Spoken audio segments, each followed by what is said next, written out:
Good afternoon, everybody, and welcome back to RobMotive. If I sound a little funny today, it's because I'm still numb from a crown replacement I had done today. Anyway, today I replaced the BF Goodrich KO3's 275/70 R18 tire with a Nitto Terra Grappler G3 265/70 R18 tire.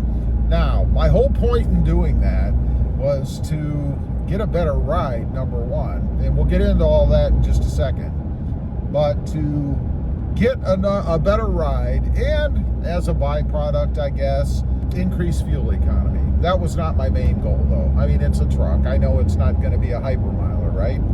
So anyway, a little bit smaller tire. It actually ends up being about a ½ an inch in height reduction, or tire diameter overall, 1 inch, I think, overall, or something in that range, maybe 1/4 inch. I'd have to look.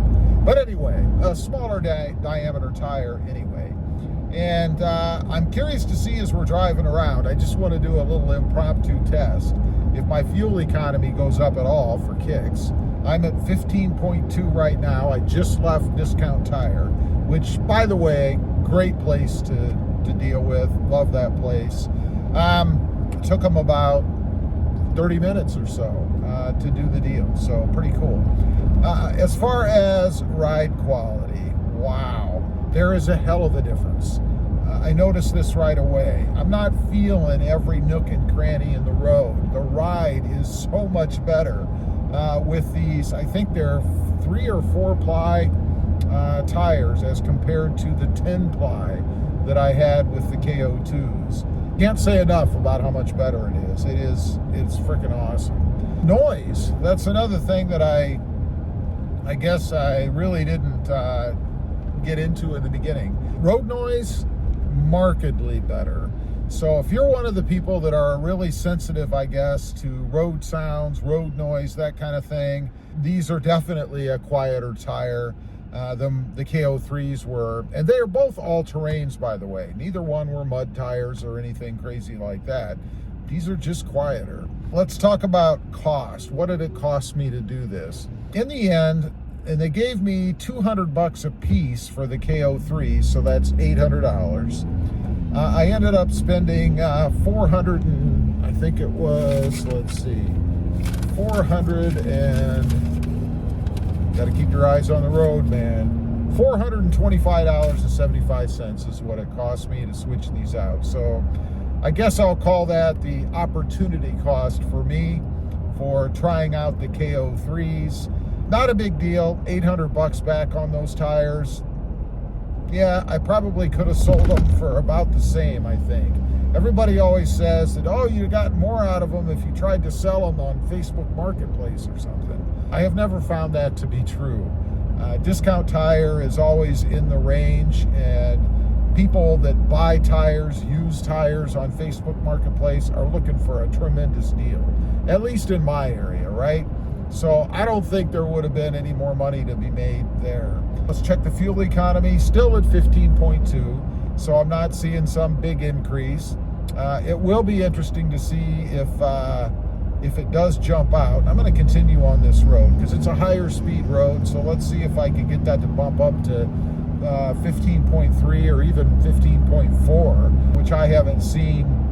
I don't know if I've ever seen it that high, except for right after I fill up, right? So lesson learned, I guess. You know, everybody wants the more aggressive looking tires, and I do think that mud terrains are the best looking tire, right? 35s are the best looking tire. But the problem is, if you're going to do that, you really have to lift the truck, of course. And now you're going to be into more money even than the tires, obviously, and probably wheels. We all do that. I will put some pictures at the end, by the way, so you can get an idea of what the truck looks like with these tires on compared to the KO3s. And one thing that you'll really notice is the white letters. The whole reason, if I'm being honest, that I went with KO3s is because I wanted white letters out. I think it's a good look for this truck. Matter of personal preference, of course. It's kind of old school, I know, but funny, it is making a comeback. I see a lot of people going with white letters out these days. Couldn't get them on the Nitto Terra grapplers, so I'm stuck with black wheels again, which, you know, first world problem. It's not really an issue for me. I don't hate them or anything. Still at 15.2, excuse me.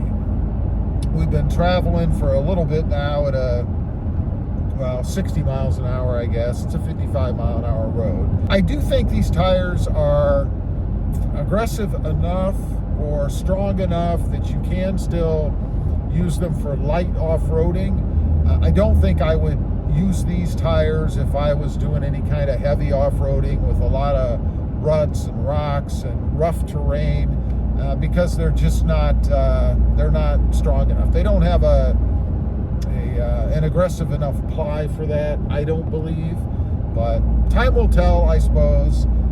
I don't plan on doing any big time off-roading in this truck, so for me, if it's just driving down a dirt road or a gravel road or something like that, it's all these tires are ever going to see.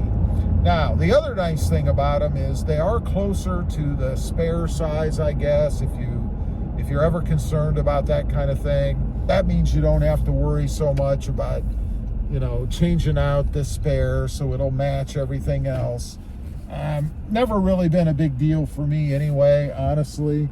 I think you could limp by with almost any tire that you have, as long as you put them on the rear and drive pretty conservatively. So I might switch out the spare eventually to match anyway, maybe even a matching wheel, so when I have them rotated, I can kind of rotate that spare through, because honestly, the spare just sits underneath there, pushed up against those two forks or the metal frame part. I don't know if you've ever taken them down, but they look pretty bad, with a pretty severe indentation and discoloration where they contact the frame of the holder or the area that they fit in underneath. Still at 15.2 miles per gallon. I do expect that to increase.